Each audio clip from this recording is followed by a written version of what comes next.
I'm Curtis Shuck, the chairman of the Well Done Foundation, which is based in Bozeman, Montana.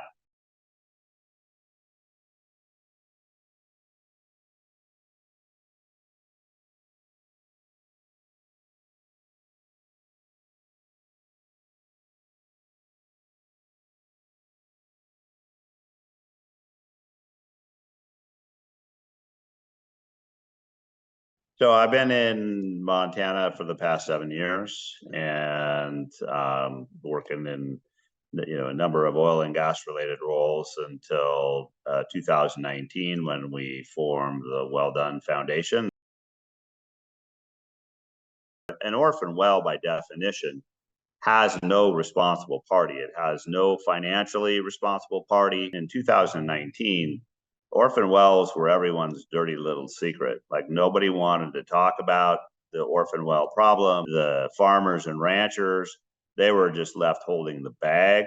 It was during that crop inspection then that I came across and saw my first orphan well.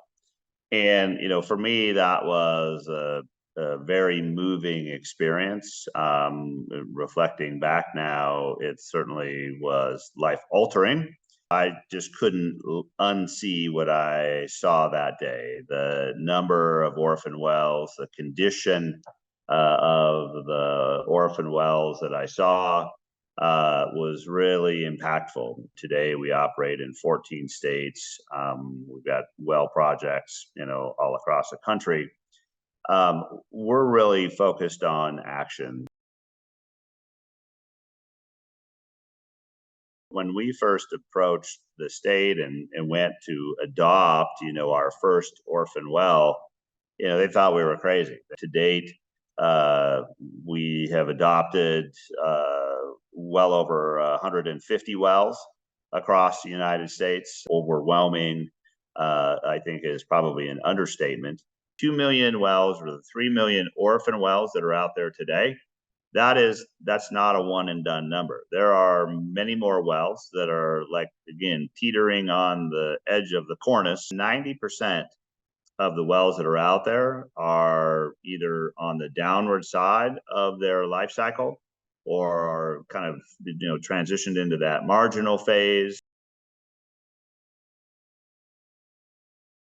We really embraced our approach, which was one well at a time, and we've held true to that ever since. Because for us, every orphan well project that we do has measurable benefit. It's literally gas on, gas off. But it's been with the generous donations of just ordinary folks like myself, or corporations who like what we're doing, and some great sponsors there.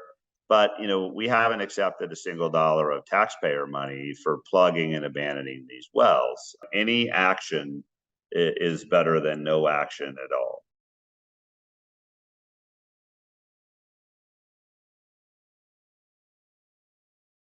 We first start by identifying the orphan well. Probably 90% of our well identification comes by referral. From there, then we end up entering into agreements with the landowners that allow us to access that property. In many cases, we're working on wells that are actually technically classified as undocumented. That's when we'll start to do some methane testing to verify, to come up with an overall number of this is what this well is emitting. And there's many other constituents in that gas that are flammable and harmful. Ethane, hexane, which is a known carcinogen. We do a full spectrum gas analysis so that we can see what those elements are. It's really about the life safety component. You have to remember that this infrastructure is either failing or has failed. That sort of status of disrepair or state of bad repair escalates exponentially as the gas inside is corrosive.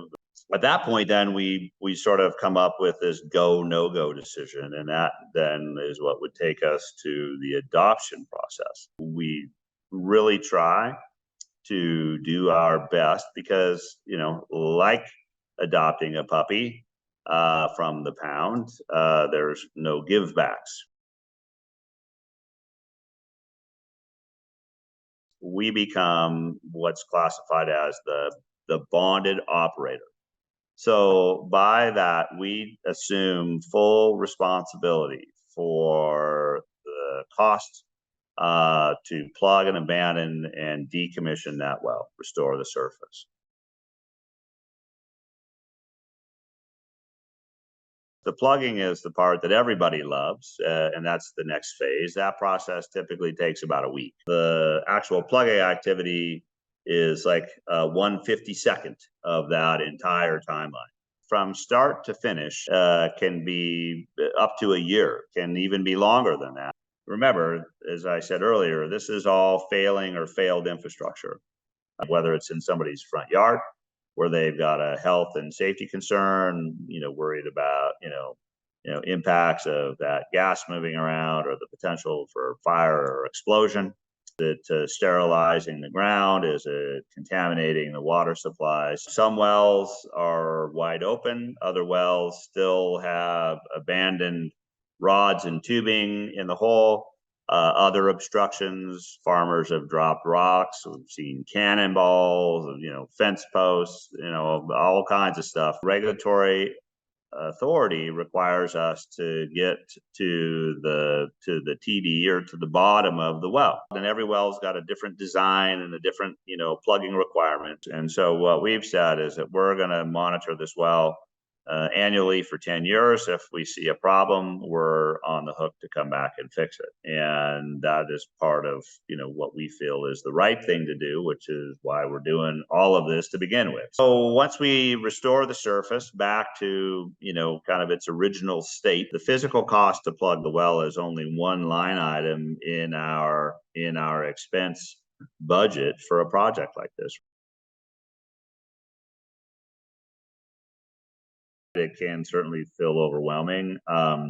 That's where we really have to go back and stay grounded on our one well at a time approach. And it's not just about the well done foundation plugging wells, it's about the well done foundation educating others and inspiring others then to join us in the fight, where we're actually training people how to measure and monitor. We do see this as a team sport, and know that it's, in order to be effective, we've got to grow well beyond ourselves. And that's really, I think, for us is the measure of success. It's not necessarily how many wells that the Well Done Foundation plugs, but it's how many wells that we can assist others in plugging.